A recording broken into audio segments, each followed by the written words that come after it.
नमस्कार, मैं Vaibhav Mishra, medical and psychiatric social worker, mental health counsellor. दोस्तों, आज के इस वीडियो में हम बात करने वाले हैं डिज़ीनेस यानी कि चक्कर आने की समस्या के बारे में। बहुत सारे लोगों की यह समस्या होती है दोस्तों कि उन्हें हर थोड़ी देर में चक्कर आने लगता है। चक्कर आने की वजह से वे बाहर जाने से बचते हैं, समूह में खड़े होने से बचते हैं क्योंकि उन्हें ये लगता है कि अगर कहीं चक्कर आ गया तो क्या होगा। चक्कर आने का एहसास होने का सामना कर रहा इंसान हर समय डरा घबराया सा महसूस करता है और उसका पूरा का पूरा ध्यान खुद के शरीर के ऊपर बना रहता है। तो आखिर चक्कर आने की क्या वजह है और इसका समाधान क्या है, आज इसी विषय में हम चर्चा करने वाले हैं। जब भी किसी इंसान को चक्कर आने की समस्या होती है दोस्तों, तो उसकी दो वजह होती हैं।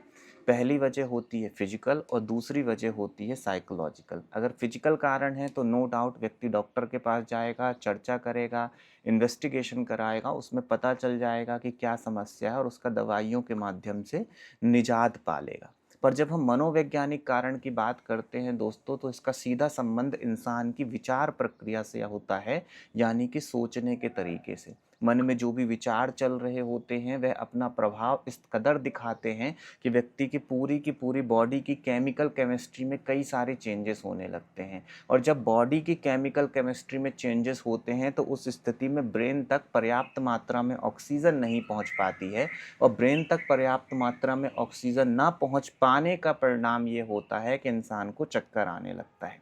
कहने का सीधा अर्थ ये है दोस्तों कि जब भी आप तनाव में आओगे, जब भी आपकी घबराहट का स्तर बढ़ेगा, जब भी मन में भविष्य को लेकर के बहुत अधिक चिंताएं बढ़ेंगी, उस स्थिति में आपकी बॉडी में इस तरीके के केमिकल चेंजेस होना चालू हो जाते हैं, जिसके चलते ब्रेन तक पर्याप्त मात्रा में ऑक्सीजन नहीं पहुंच पाती है और आपको चक्कर आने जैसा एहसास होने लगता है। जब यह स्थिति बार बार बनती है तो मन में चक्कर आने का भय बैठ जाता है और हर समय दिमाग में यही चलता रहता है कि कहीं चक्कर ना आ जाए।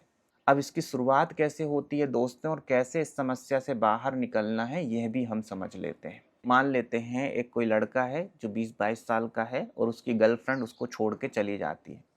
जब उसकी गर्लफ्रेंड उसको छोड़ के जाती है तो वो बहुत अधिक तनाव में रहता है, बहुत अधिक चिंता में रहता है, उसके मन में तरह तरह के ख्याल आते हैं। जब मन में बहुत अधिक विचलन रहता है, तनाव बढ़ा हुआ रहता है, घबराहट बढ़ी हुई रहती है, उसी दौरान अचानक उसे एकाएक चक्कर आता है। अब यहीं से आप समझिएगा कि जब उसे अचानक एकाएक चक्कर आता है तो उसकी घबराहट का स्तर और भी अधिक बढ़ जाता है कि नहीं मालूम उसे क्या हो रहा है, क्योंकि आज तक तो उसके साथ ऐसा कुछ हुआ ही नहीं था।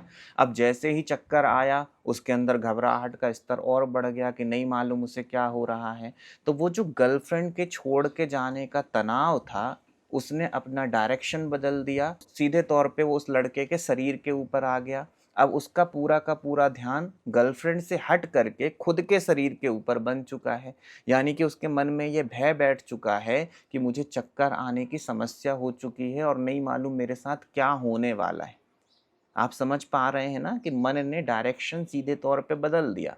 पहले उसे गम था इस बात का कि उसकी गर्लफ्रेंड छोड़ के चली गई, उसके वजह से उसके तनाव का स्तर बढ़ रहा था।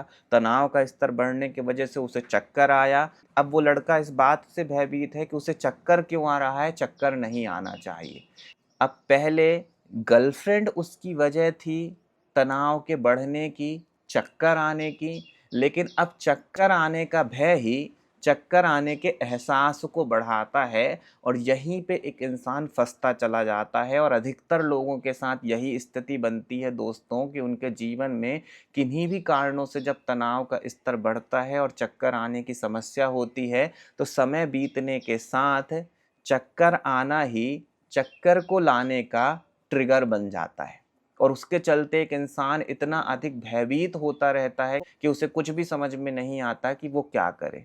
तो अब मैं आपको बताने वाला हूं कि आपको क्या करना है जिससे आप इस समस्या से बाहर निकल सकते हो। कुछ छोटी छोटी बातें करूंगा, उससे आपको निश्चित तौर पे लाभ लगेगा।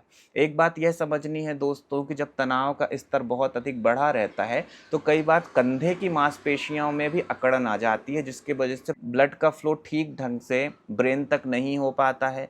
आपने कई बार यह देखा भी होगा कि मांसपेशियों में बहुत अधिक कड़ापन महसूस होने लगता है। तो इसके लिए आपको ये करना है कि स्ट्रेचिंग एक्सरसाइजेस के ऊपर फोकस करें, प्रतिदिन योगा करें ताकि आपकी बॉडी में फ्लेक्सिबिलिटी बनी रहे। अगर घर में कोई सदस्य हो जो कि हल्के हाथों से आपके कंधों की मसाज कर सकता हो तो उससे भी आपको काफ़ी रिलैक्सेशन मिलेगा और अच्छा महसूस करेंगे। अगली बात जो आपको ध्यान रखनी है दोस्तों कि आपको डिहाइड्रेशन बिल्कुल भी नहीं होना चाहिए, यानी कि आपको पर्याप्त मात्रा में पानी पीना है ताकि शरीर में पानी की कमी बिल्कुल भी नहीं हो। और अगर शरीर में पानी की कमी के वजह से चक्कर का एहसास हो रहा हो तो वो बंद हो जाएगा।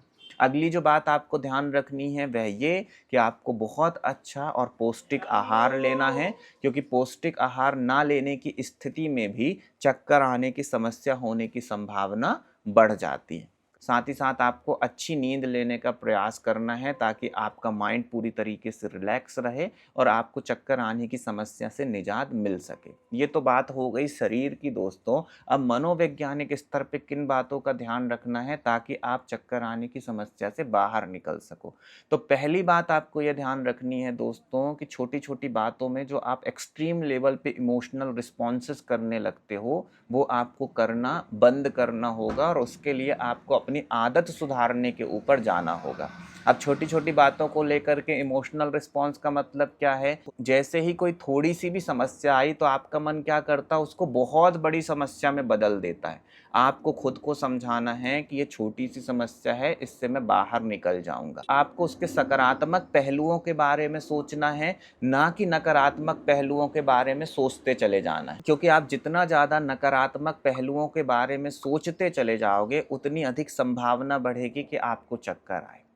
दूसरी बात जो आपको ध्यान रखनी है वह यह दोस्तों कि ब्रीथिंग एक्सरसाइज के ऊपर बहुत अधिक आपको फोकस करना है। ये जो मैं बात आपको कह रहा हूँ ये बहुत अच्छे से समझिएगा दोस्तों कि अगर आप ब्रीथिंग एक्सरसाइजेस नहीं करोगे तो उस स्थिति में चक्कर आने की समस्या से निजात पा पाना बड़ा मुश्किल है, क्योंकि चक्कर आने की समस्या में जहाँ एक तरफ आपकी विचार प्रक्रिया की भूमिका है तो वहीं दूसरी ओर आपकी बॉडी को भी रिलैक्स रखना बहुत जरूरी है। इसके लिए डीप ब्रीथिंग एक्सरसाइज बहुत अधिक प्रभावी होने वाली है, क्योंकि डीप ब्रीथिंग के माध्यम से ही आप अपने ब्रेन तक पर्याप्त मात्रा में ऑक्सीजन पहुंचा सकते हैं और खुद को रिलैक्स रख सकते हैं। तो डीप ब्रीथिंग एक्सरसाइजेस दिन में कभी भी समय मिले आप करें, 5 मिनट 10 मिनट 15 मिनट के लिए। करना केवल इतना है कि आराम से बैठ जाइए कहीं पर, गहरी सांस आराम से लीजिए और गहरी सांस आराम से छोड़िए।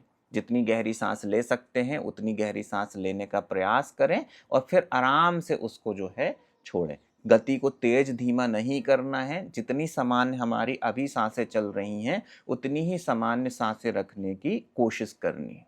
आपको यह बात भी बहुत अच्छे से समझनी है दोस्तों कि आपको शरीर के ऊपर से ध्यान हटाना होगा। अगर हर समय आप सोचते रहोगे कि मुझे चक्कर आ रहा है, मुझे चक्कर आ रहा है, मुझे चक्कर आ रहा है, तो उस स्थिति में चक्कर नहीं भी आ रहा होगा तब भी यह एहसास आपको परेशान करके रख देगा। और यह स्थिति न जाने कितने सारे लोगों के साथ बनती है जिन्हें चक्कर आने के एहसास होने की समस्या होती है। चक्कर आता नहीं है पर चक्कर आने का भय इतना अधिक बन चुका होता है कि मन में बार बार वही बात आती रहती है कि कहीं चक्कर ना आ जाए, कहीं चक्कर ना आ जाए, कहीं कुछ बुरा ना हो जाए। तो आपको यह बात समझनी है कि मुझे अपना ध्यान शरीर के ऊपर से धीमे धीमे करके हटाना होगा, खुद को समझाना होगा कि सब कुछ ठीक है, सब कुछ सामान्य है। एक बात ध्यान रखिएगा दोस्तों कि जाको राखे साइयाँ मार सके ना कोई। कहने का सीधा अर्थ ये है दोस्तों कि हमारी सांसों की डोर उस प्रभु के हाथ में है, उस ईश्वर के हाथ में है। तो हमें थोड़ा ईश्वर के ऊपर विश्वास रखना होगा। हमें इस बात को समझना होगा कि सब कुछ ईश्वर के अधीन है। अगर वह चाहेंगे मुझे अपने पास बुलाना तो मैं इसी क्षण चला जाऊंगा, और अगर वो नहीं चाहेंगे तो मैं पूरा जीवन बहुत अच्छे से बिताऊंगा। कहने का सीधा अर्थ यह है कि जीवन और मृत्यु आपके हाथ में नहीं है, तो उसके ऊपर विचार करने का कोई भी अर्थ नहीं है, परेशान होने का कोई भी अर्थ नहीं है। सीधे तौर पे अपने मन को बार बार समझाएं कि मरना और पैदा होना जब मेरे हाथ में है ही नहीं तो मैं किस चीज़ के लिए परेशान हो रहा हूँ। परेशान तो मैं इसीलिए होता हूँ ना कि जब चक्कर आने का एहसास होता है तो मुझे लगता है कुछ बहुत बुरा होने वाला है और बहुत बुरा नहीं होना चाहिए। और जो ये बहुत बुरा होने वाला है, बहुत बुरा नहीं होना चाहिए, उसी को आप बार बार कंट्रोल करते रहते हो। इसके बजाय आप सीधी सिंपल एक बात समझ लेते हो कि जीवन और मृत्यु आपके कंट्रोल में है ही नहीं, तो फिर चिंता किस बात की, सब कुछ ठीक है, सब कुछ मज़े में है। एक बात और दोस्तों जो आपको समझना ज़रूरी है कि अगर आपको डिज़ीनेस, चक्कर आने की समस्या हो रही है, तो आपका पेट भी खराब रहता होगा। पेट में अनईज़ीनेस आपको बनी रहती होगी, इसलिए आपको अपने स्टमक को भी बेहतर करने के ऊपर काम करना है। उसके लिए आपको ध्यान रखना है कि डेली आप कम से कम 1 फल खाएँ, दोपहर के खाने में आप जो है दही लेना चालू करें, पानी पर्याप्त मात्रा में पिएँ, हो सके तो लाइट भोजन करें, हो सके तो बहुत रात में खाना ना खाएँ। बस छोटी-छोटी बातों का ही आपको ख़्याल रखना है, अगर आप इन छोटी-छोटी बातों का ख़्याल रखेंगे, तो जो ये चक्कर आने की समस्या है ना दोस्तों, वो धीमे-धीमे करके ख़त्म होना चालू हो जाएगी। तो एक बार बड़े सरल शब्दों में मैं कंक्लूज़न दे देता हूँ कि पहली बात आपको ध्यान रखनी है कि जीवन और मृत्यु हमारे हाथ में नहीं है, इसलिए जो चक्कर आने की समस्या हो रही है, इसको लेकर के बहुत अधिक चिंतित नहीं होना है।